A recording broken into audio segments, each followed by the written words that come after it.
తెలంగాణలో రాజకీయ పార్టీలకు బైపోల్ టెన్షన్ పట్టుకుందా? త్వరలోనే రాష్ట్రంలో 3 చోట్ల బైపోల్ రాబోతుందా? ఇప్పటికే జూబ్లీహిల్స్లో ఉప ఎన్నిక ఖాయమైంది. మరి మిగతా 2 నియోజకవర్గాల్లో ఎందుకు బైపోల్ రాబోతుంది?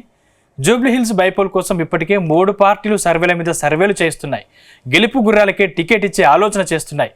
మరి ఆ 2 నియోజకవర్గాల్లో ఉప ఎన్నిక అనివార్యమైతే పరిస్థితి ఏంటి? Let's watch the story.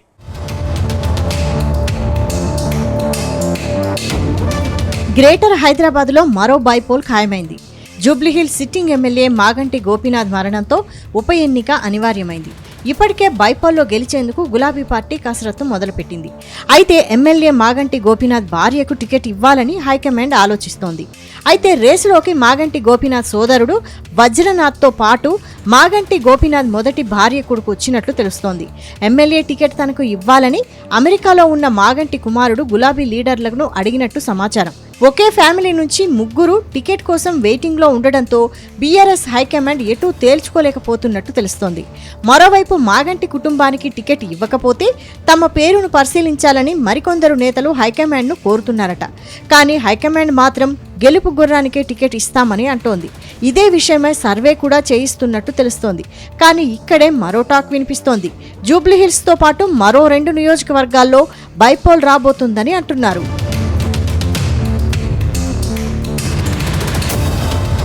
కొద్ది రోజులుగా తెలంగాణ బీజేపీలో వార్ జరుగుతోంది. గోషామహల్ ఎమ్మెల్యే రాజాసింగ్ వర్సెస్ కేంద్ర మంత్రి కిషన్ రెడ్డి అన్నట్టుగా ఫైట్ జరుగుతోంది. తాజాగా తెలంగాణ రాష్ట్ర బీజేపీ పగ్గాలను మాజీ ఎమ్మెల్సీ రామచంద్రరావుకు అప్పగించారు. దీన్ని నిరసిస్తూ గోషామహల్ ఎమ్మెల్యే రాజాసింగ్ పార్టీకి గుడ్ బై చెప్పారు. నిజానికి రాజాసింగ్ ను తనను పార్టీ నుంచి బయటకు పంపారని భావించారు. తనను పిలిచి హైకమాండ్ పెద్దలు బుజ్జగిస్తారని అనుకున్నారు. హైకమాండ్ మాత్రం రాజాసింగ్ రాజీనామాను ఆమోదించడంతో దిక్కుతోచని స్థితిలో పడ్డారు.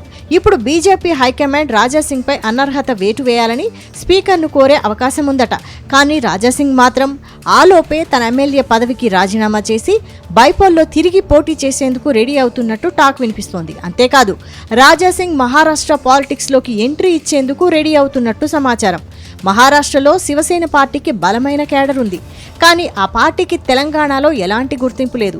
దాంతో శివసేన తెలంగాణ ఇన్ఛార్జ్ బాధ్యతలు తీసుకునే ఆలోచనలో రాజాసింగ్ ఉన్నట్టు ప్రచారం జరుగుతోంది.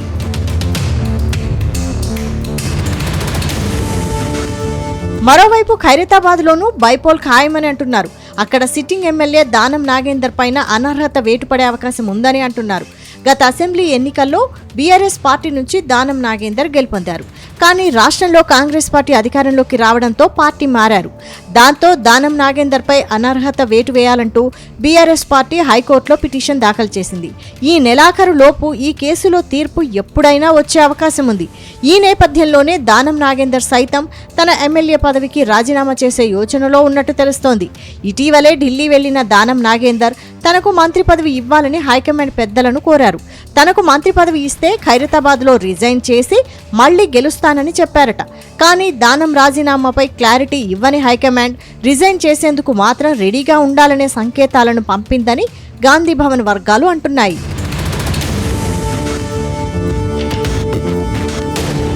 జూబ్లీహిల్స్ బైపోల్ నోటిఫికేషన్ త్వరలోనే వస్తుందని అంటున్నారు.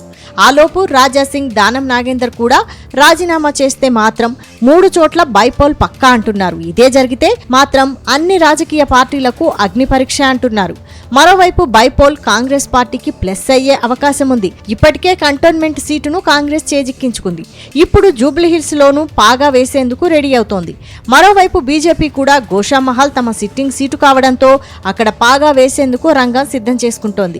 ఇక జూబ్లీహిల్స్ బరిలో మాధవీలతను రంగంలోకి దింపితే ఎలా ఉంటుంది అనే దానిపై సర్వే కూడా చేయిస్తున్నట్టు సమాచారం. ఏది ఏమైనా 3 సీట్లలో బైపోల్ వస్తే మాత్రం మినీ దంగల్ పక్కా అని రాజకీయ పరిశీలకులు అభిప్రాయపడుతున్నారు.